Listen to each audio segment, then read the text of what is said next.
hopefully I don't fall. Oof, that chair is that'd be interesting to have it on tape. Boom! Ah, get a hosting. 911. All right. So, in any case, last night or the weekend, I was hoping it was the weekend and not last night. And I know I made you go through the derivations of the integrated formulas because I want you to understand why we use them. They're not just formulas to plug and chug, and if you do that, you're never going to know why you need them. So I'm always fighting to understand why, because they could give you a question why this. I want you to have it longer. Okay, so in any case, so skill 7, if you go into our rate law notes, okay, I've lined up all the skills. I'm just about done. Good times for me. All right, so it's a lot there if you're lost, but certainly if you like the written part, feel free to peruse it. But here's the new thing. The new thing is now we can actually use our rate law equation to actually solve for more meaningful values.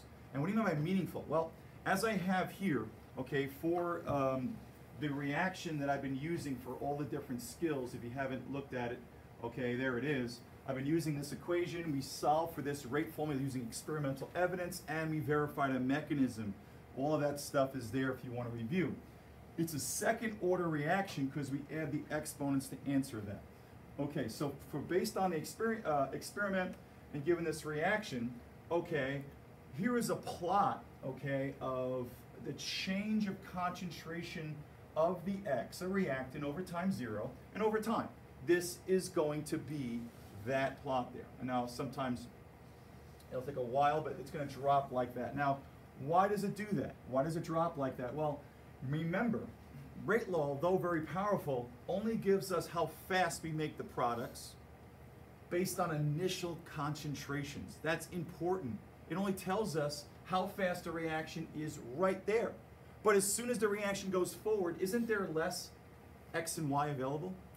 Yeah, so the reaction rate's gonna slow down, okay? And it's gonna slow down by this function that I talked about, okay? By the loss of X over time.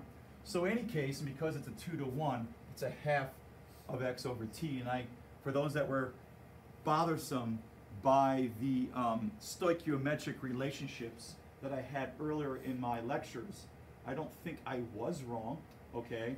But if we go back, and again, you can look at this, I kind of prove that here, and here's an example, and I'm stepping back here to go forward. Skill number 5, determine the stoichiometric loss of reactants to gain. And because it's a 2 to 1, what do we do? Well, knowing the what? In this case, picking experiment 2, the rate of formation, the rate of loss is twice that. But if I gave you what? The rate of what? Loss of X, and try to answer the rate of gain of the products, that would have to be half that because of the 2 to 1. And that's where I get that half equation. But you can peruse that. And those are easy stoichiometric relationships. All right, but kind of going back to skill number 7, this is my entire weekend writing this, but cool, I have it forever. All right, any case, going back to that, let's talk about the uselessness of this formula, okay? Because I get a reaction rate. Now, something else I can do, I can measure after the rate, after we pass 0, after some time period, I can measure the concentration of X. And I can get the rate at that time period, even though now it's gone. And that can give me some kind of idea what the actual value of the rate is or the concentration. All right, I can actually measure the concentration of some time period, and that'll give me the rate at this spot, okay? But again, after some time period, that's changed again. So it becomes meaningless until we add what we call the integration of that formula. So, in any case, last night I also talked about reaction orders that were 0, and I kind of want to quickly go over that. So here's a reaction orders. Let's look at the 3 just to go over. Okay, if I was to do the change of X over time, that's all we're doing. The change of concentration of one of our reactants, in this case, only X as a power, okay, over time. What I get, okay, for a 0 order, let's go first and second. Now, the examples I gave you is R is equal to K times X to the O, 0. R equals K x to the 1, and then r equals k x to the 2. All right, now, what will these look like? Well, we're going to start with an initial concentration. Boom, right there. Time equals 0. That's what we're solving for, the initial rate. What's going to happen is it's going to come down. Now, it'll come down if that was first or second order. Okay? Now, what's going to happen to the rate if it's first order? Does the rate depend upon the concentration of reactants? Because of this being 0, isn't R just equal what? K. And isn't K a constant? So the rate will be what? Straight line. Okay? They expect you to understand that. Okay? And the slope is just what? K. That's your slope. Which is whatever K is. I have it in a straight line, but whatever K is. Yes? When would it ever be to the 0? There are some examples. I mean, the best example is like photosynthesis, right? Where who cares how much concentration you have when the light stops, boom, the reaction dead. So there is very few. There's some other examples of that. Most of the time, those are examples of individual steps in a reaction mechanism. But just be aware of that. Now, of course, more realistically, you have a rate of reaction that depends on the collision. There is it here, and here's the initial, and here's what I have on the board here. And then this one's same idea, and this one kind of goes down more and then comes up here. And you can't really verify the differences there, but these make sense, okay? As you lose some x, there's less x to collide with the y. Now, party people, don't fall in love with the idea if there's a 0. People think that, hey, I know this goes to 1, but some people think y is not needed. Understand, just because this goes to the 0 power, doesn't it mean that the change in concentration of y has no effect on the reaction rate? But don't we still need y? In fact, we still need y in a large amount because it's part of the other fast step. So if you were to change y to a extremely low value, you would affect the rate. So just understand that given appropriate amount of y available, okay, at that position, and then changing it has no effect, okay? Just don't fall in love with, hey, we don't need y. Wrong. If we're gonna make this, y's got to be available. It's just that that y was not in the rate determining step, and it has to be there at some concentration, some minimal concentration. Once you're beyond that, sure, the reaction doesn't work because x can't find y. So don't fall in love with this means, hey, we don't need any y. It just means that changing y once we've reached a certain threshold has no effect because the rate determining step was the slowest step that had 2 x's. That makes sense? Okay, cool beans, it means a chill. Now, where do we go from here? Okay, where we go from here is that this equation of R equals K times the what? Reaction orders is a total waste of time for us in a lot of ways because it doesn't give us any value of time. See, as a chemist, I want to know how much time it takes for me to go to a certain concentration to a certain concentration. That to me is powerful. So even though rate law is powerful in of itself to give us, hey, what's the actual concentration given that, what's the actual rate given a concentration, but when we set them up, it's initial. So to use the actual points to know how much time at a certain amount of x that's changed, that is valuable. So what we've done is we've integrated our rate law formulas. And we integrated, what we did is set rate equal to the change of x over a time period. An integrated formula we do all the time in calculus. Calculus really comes down to 2 things, multivariable type of equations, but linking one equation to another. So this is an example of a differential equation. I'm not going to get into last night's lecture, but the bottom line, those differential equations using calculus, now I'm able to actually use the what? The amount of slices, and these are like little tiny what? Rectangles. I can get the volume of x over time. That's what we're doing. We're solving for how much has changed over time. So now, by doing the calculus that you don't have to do, you can just use the formulas, but understanding what I did, now I can solve for what? A time. How long does it take for the reaction to run out? And we know this is important because many chemicals that we sell have a shelf life, H2O2. Didn't we see that it's It's very spontaneous. It was an always rule. It was exothermic, and you're breaking apart into two particles. Delta S of the system was increasing, yet the rate of reaction was low. But, do you see my accordion bottle spread out? So over time, H2O2 does decompose without a catalyst. But, how long will it take? How long can that be on the shelf before it's no more H2O2? We want to solve that. So how much time does it take for the initial concentration to go some low minimum standard that would be, let's say, breaking the FDA regulations or saying that you're selling something you're not? At some point, it's just going to become water, okay? So they got to give you a shelf life. How do they do that? They do that with this integrated equation. Solve for time. Solve for what else? Hey, solve for what X is over some time period, okay? So it's now we can solve for concentration and time with this integration, because guess what? That's what we did when we integrated last night, or with that formula. All right, so here's what they do though. Okay, in your reference table, okay, what do they give you? They give you the integrated rate formulas, and they give you this one first, they give you this one second. So this is the first order, this is the second order. By the way, they don't give it for you for zero order, okay, but you should know what it means. Okay, now, so really quickly, X going Y. It's really important you understand this, because if there's a different equation, reaction, I honestly, if I was in college, I would have to do the calculus to come up with the integrated formula. If it is X to Y, and after you do the what? Calculus and the integral, okay, that's your formula.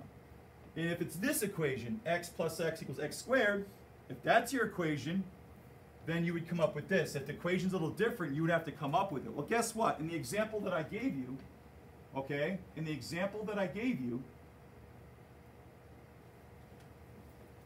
because this goes to 0, isn't this X plus X, right? Isn't that equation because of Y is 0? Don't I really, really have this second order? And yes, that's how it works. So you're going to only be given reactions that fit those exact formulas. If there was something else like a 2 to a 2, which does exist, okay, you couldn't do it. So they're always going to give you the calculus done already for these exact reactions. Of course, this could be 1x, x to the 1, or whatever chemical to the 1 plus something to the 0. That makes sense? All right, cool. So first and second. Now, what you're going to get when you plot them is you're going to get these lines. All right? Now, what's really cool, and this is a skill, and after all of this understanding, it comes down to a really, really understandable thing to use. Once you have this equation, this is the natural log of the concentration initially at some time period, right? This right here represents the initial concentration, right? Cool. And then what we have is minus K is 90K equilibrium. It's what? Rate constant in time. So something else to notice, we can solve for the rate constant, right? Given this information. Okay, obviously you'd have to have the difference of these two, the time period that it took in this integral, and of course you can, I know it's negative K there. So something to think about. Any case, that being said, one more manipulation I want to talk about is that if I was to solve for this, for the natural log of the amount of reactant over some time period, okay, what I get is what? This becomes a positive, and look what I have here. Y equals mx plus b. Now it's a negative sign, careful. And why do we do that? We do that because we'll take something that's an exponential and we will convert that to a straight line. And what I'm saying to you, if something is first order, okay, and here it is. I just finished this morning, good times. Okay, if something is first order, you're given this, but really what does it mean? Solve for this, it becomes what? There's your y. There's your negative mx, the x is time, and there's your what? Natural log of the what? Initial concentration.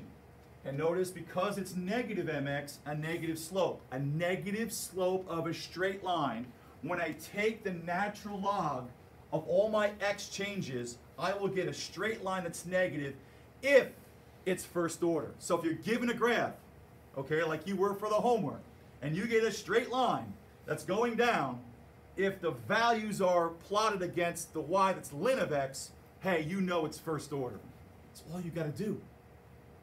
If it's not first order, this will not be a straight line. It could be curved, it could have a positive slope.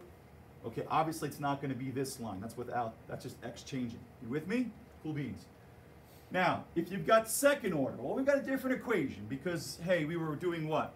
Okay, we were taking the integral, okay, of a squared, which becomes 1 over, who cares? Here's your equation. But if we solve for this as my y, this becomes what? Now, because of the derivation, this is a positive kt. These two are given. So what do I get as a straight line? Notice the slope is what? Positive. So something is second order. Did I mess that up? Yeah, you put it there. Oh, I got to change that. Okay, always a mistake. Thank you. That's so, because this is a positive slope, okay, you're going to get a straight line with a positive slope. All right? So if there's a straight line going up, hey, you know it's second order. If what? If you're plotting 1 over the x, the inverse of x over time. That's it. There is no test for 0 order, but you should know 0 order, okay, does what?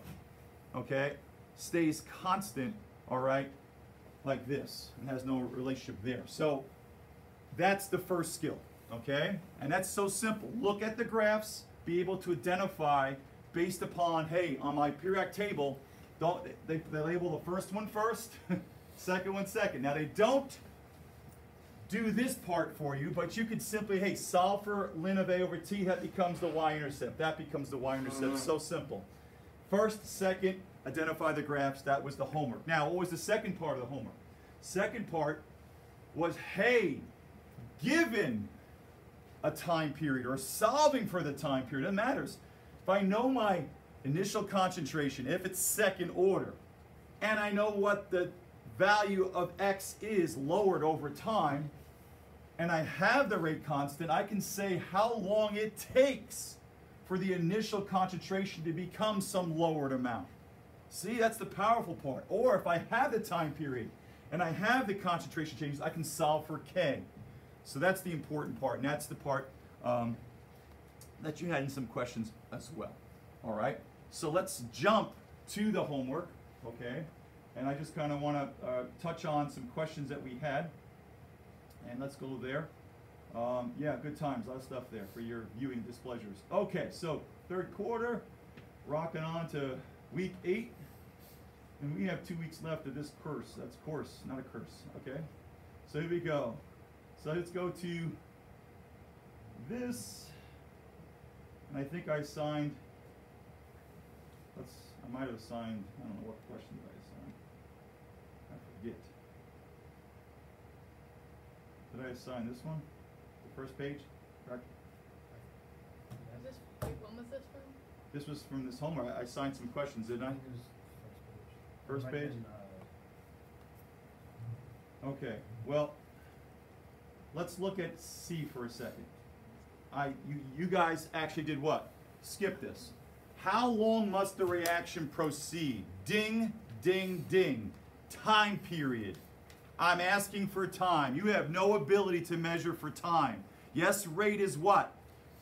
Molarity per time period, but pure time tells you are dealing with your integrated rate law formula. From your what? From your order of reaction, this going to 0, don't we just have R equals K to something to the 1?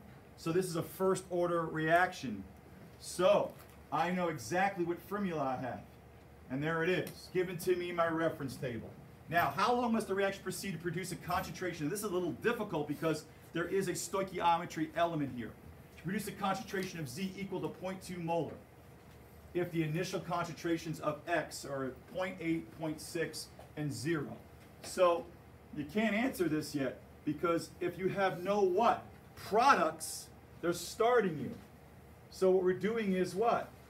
Not an equilibrium table, a stoich table. If this is 0, 2x, it's going to be minus 2x as we're going forward, minus x, hey, what value would it be for you to be what? Minus x and 2x. Well, clearly, if you do your stoichiometry, limiting reagent problem, you can see that each x is what? So I got minus x, which would be what? 20, right? You see how that has to be 20? All right? And I'm left with what? Now notice if this is, and I should have put this here, but notice if this has to be 20, this is what? 40. Okay, because what did they say? They didn't say when it went to completion. They said what? When x is equal to 20. So if x is equal to 20, right away this is the plus x. It's a little difficult work, but if you're saying when this becomes 20, hey, the x is, because it went from 0 to 20, that's your 20. And of course you minus 20 is your 40, and you minus 2x, 2 times that. So that was the initial understanding. That was using your stoichiometry right there. Okay, now, they want to know how long. Now, once I got here, now what do I have? I have first of all, my initial concentration of, I gotta be careful, because it's x goes to 0, right? So I have my initial concentration of y, all right? And then, oh no, they want to know how, and I have what? What's the concentration of y after some time period that got me to 0.2, correct? So there you go, lay it out.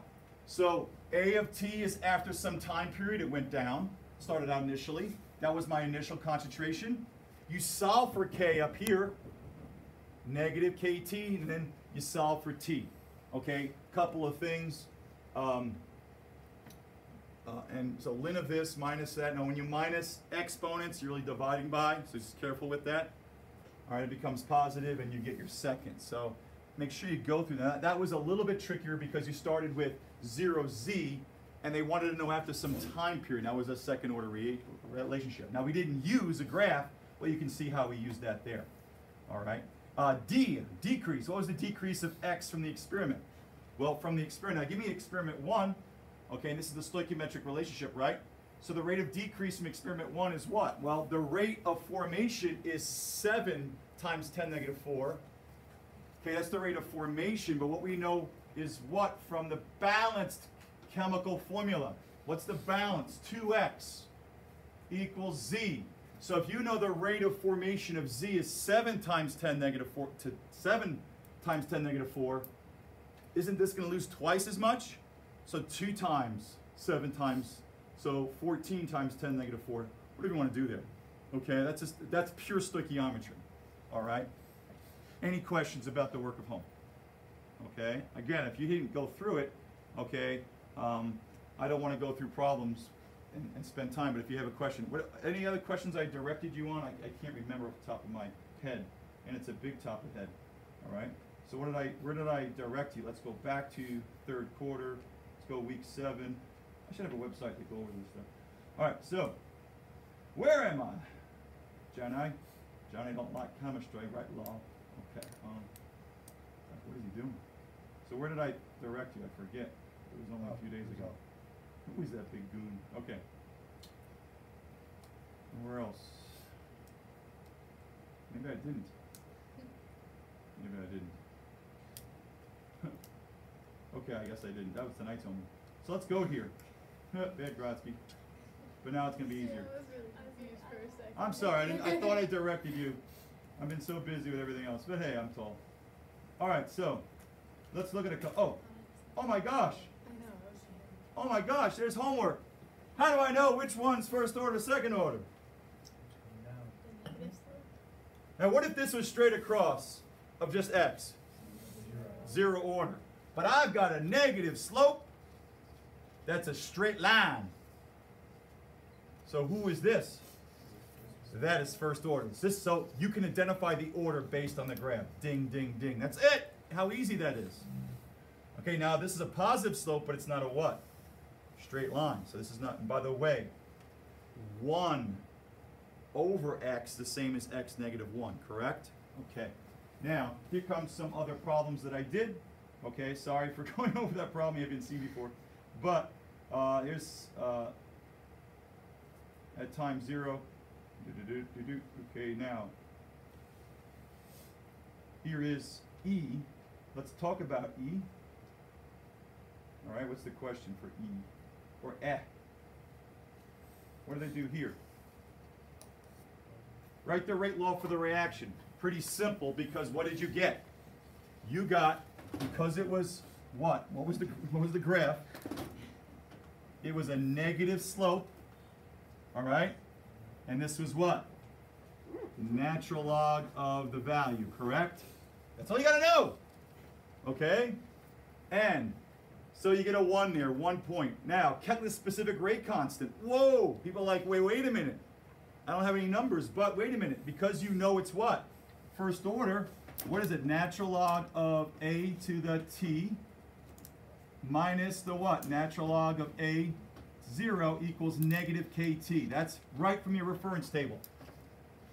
So you have the time period, okay? Because in the what? Data table, you can pick any 2 points you wanted to, but you would have found 10 minutes. The key was you had to go back to the data table, pick any 2 points for the time period, and notice what I'm doing here. This over this is the same thing as ln of a, right? Ln of at over that. These are exponents, so we're dividing. If we're subtracting, it's the same thing, okay? And so I picked 2 points. You could have picked any 2 points because k is what? Constant. It would not have mattered. You have your time period, and what we have here is equal to what? Solve for k. And you've got the k by solving through the integrated rate law formula, okay? Now people are like, I don't know how to do that. Well, now you do, all right? What else did we have here? F around here. Calculate the concentration of X after that many minutes have transpired. Ooh la la. So I have this formula. I just solved for K. We know it's 150 minutes. Careful though. Did we have seconds as my time period? I don't think so. So cool beans. Did I solve for seconds? With seconds? I'm forgetting because I'm so tall. No, it was in minutes. Okay, no big deal. So what happens here, party people? I have this equation here. Solve for the concentration of X after. That's what? X to the T. You know your initial plug and shove. Okay, and again, if people are not used to dealing with natural logs, okay, I get it. Notice what do I come up here when I simplify? The ln of X, you just put 150 at that time period, right? Equals this value. How do I get rid of a ln? E to the X both sides, just like when we're solving for equilibrium. Boom. If you didn't do those equations, if you didn't do them, you should do them. Classic way to use integration. Why do I know I need it integrated? Because they're giving me total time. They're asking about what point on this line. Now, of course, we're straightening the line. Okay? But that's it. All right.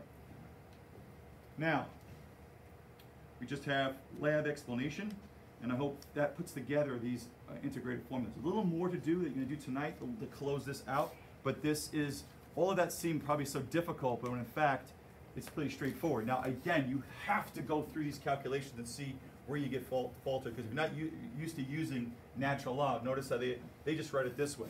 It's essential, okay? All right, we're going to take a break, talk about our lab, and then we're going to actually run through a, guess what, rate law. We're going to identify the orders based upon the graphs that are made. Good times.